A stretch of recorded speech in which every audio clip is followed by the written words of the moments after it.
ابھی ڈیبیٹ ہوئی نا انڈیا کے اندر خدا کے وجود پر، ڈز گاڈ ایگزسٹ، کہ کیا خدا ہے، خدا کا وجود ہے بھائی، ڈیبیٹ آپ نے دیکھی ہوگی، اس میں وہ دلائل دی ہیں خدا کے وجود پر، تو وہ اپنی جگہ پر، لیکن ہمارا ایمان یہ ہونا چاہیے ہم اللہ کو بغیر دلیل کے ایک مانتے ہیں بھائی۔ جو منطقیوں کے امام گزرے بہت بڑے، امام رازی تفسیر کبیر جنہوں نے لکھی، وہ سارے فلسفیوں کے ابا جی امام رازی، امام فخر الدین رازی رحمۃ اللہ تعالی علیہ، تفسیر کبیر 30 جلدوں میں، کتنے جلدوں پہ؟ قرآن پاک کی تفسیر لکھی ہے انہوں نے، تفسیر کبیر پوری 30 جلدیں، اور ایک جلد اتنی موٹی ہے۔ یہ ہے اہل علم، ان کی تفسیر پڑھیں عربی میں، اردو اس کا ترجمہ ہو چکا ہے، پوری وہ منطق سے، فلسفے سے، علم کلام سے بھری ہوئی ہے۔ تو آپ کا جب نزع کا وقت آیا، آخری وقت آیا، شیطان آ گیا آپ کے پاس، آپ نے پوری زندگی مناظرے کیے، عیسائیوں کو ناکو چنے چبوا دیے اللہ کے ایک ہونے پر، کبھی یہودیوں سے مناظرے کیے، کبھی دہریوں سے مناظرے کیے امام رازی رحمۃ اللہ علیہ نے، لیکن جب آپ کا آخری وقت آیا تو شیطان آ گیا۔ آخری وقت میں شیطان آتا ہے اور اس کا پورا زور ہوتا ہے کہ کسی طرح اس کا ایمان چھین لے، بس ایمان برباد کر دے۔ بڑا نازک وقت ہوتا ہے بھائی، سب پر آنا ہے، اللہ ہمارا ایمان سلامت رکھے۔ یعنی تکلیف اتنی، مولا علی فرماتے ہیں کہ موت کا ایک جھٹکا، یعنی جب روح نکل رہی ہوتی ہے، روح یہاں سے نکلنا شروع ہوتی ہے پاؤں سے، اور جھٹکے آ رہے ہوتے ہیں، موت کا ایک جھٹکا تلوار کے 70,000 ضربوں سے مارنے سے زیادہ شدید ہے۔ مولا علی سے کسی نے پوچھا کہ موت کی کیفیت بیان کریں، جب روح جسم سے نکل رہی ہوگی اس کی کیا کیفیت ہوگی؟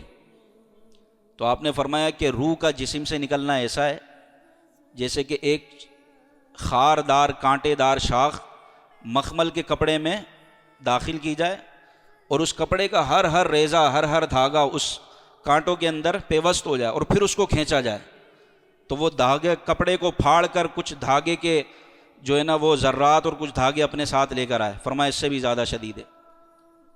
یہ گناہگار کی بات کر رہا ہوں، مومن کا تو پتہ ہی نہیں چلے گا، مومن کی روح، مومن، اس لیے حدیث میں فرمایا الموت تحفۃ المومن، موت مومن کے لیے تحفہ ہے، موت مومن کے لیے۔ بعض اوقات مومن کو بھی تکلیف ہوگی تو وہ تکلیف اس سے جو دنیا میں گناہ ہوئے ہوں گے اس کا کفارہ بن جائے گی۔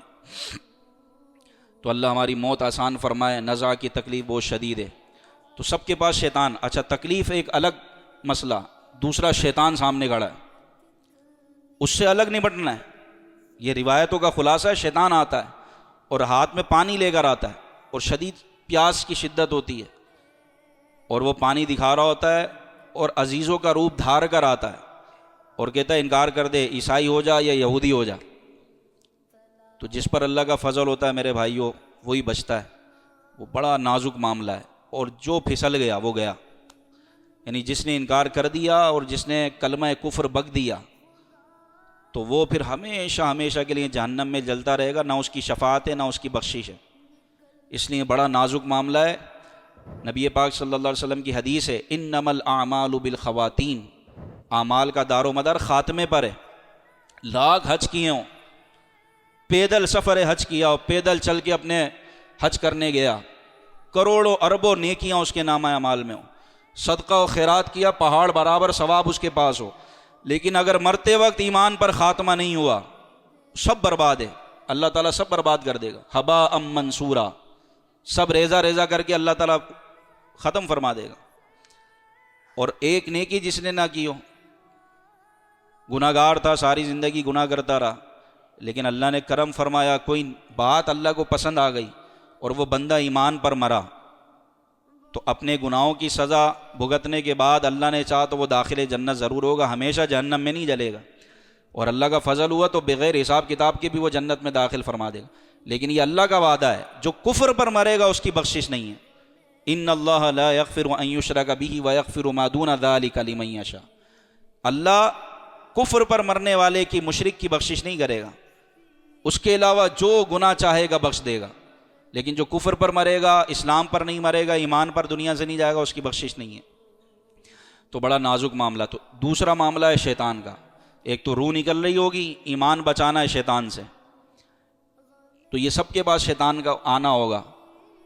امام راضی رحمۃ اللہ تعالی علیہ امام المناطقہ، جب ان کا نزاع کا وقت آیا، آخری وقت آیا، شیطان ان کے پاس آیا اور کہا کہ بڑے تم نے مناظرے کیے اللہ کے ایک ہونے پر، اب دو دلیل کہ اللہ ایک ہے یا نہیں۔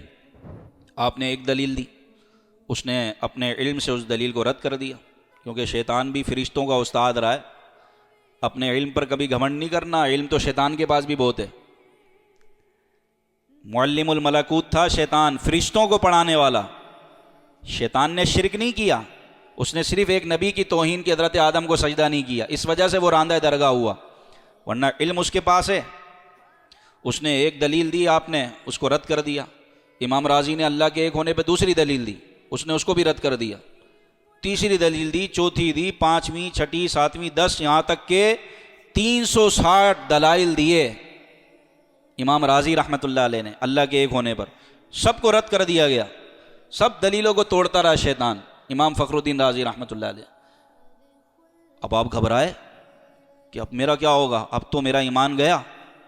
تو ان کے پیر و مرشد تھے، امام راضی کے پیر و مرشد، وہ کہیں دور جگہ پہ وضو کر رہے تھے، وہیں سے انہوں نے ہاتھ میں پانی کا چلو بھرا اور پھینکا، جو ان کے چہرے پہ آگے چھینٹیں گری، اور فرمایا اے راضی یہ کیوں نہیں کہتا کہ میں اپنے رب کو بغیر دلیل کے ایک مانتا ہوں، بغیر دلیل کے ایک مانتا ہوں، اللہ والوں کی مدد، اللہ والے کام آتے ہیں۔ تو امام راضی نے شیطان کو کہا اے بدبخت، میں اپنے رب کو بغیر دلیل کے ایک مانتا ہوں، مجھے دلیل کی ضرورت نہیں ہے۔ ایسا ایمان ہونا چاہیے، ایسا ایمان ہوگا تو بندہ کامیاب ہوگا۔ اور ڈگمگا گیا ان ملحدین کے اعتراضات میں پھنس کر، اور سوچ اور فکر میں پڑ گیا تو گیا۔ یہاں عقل کو تنقید سے فرصت نہیں، عشق پر اعمال کی بنیاد رکھ۔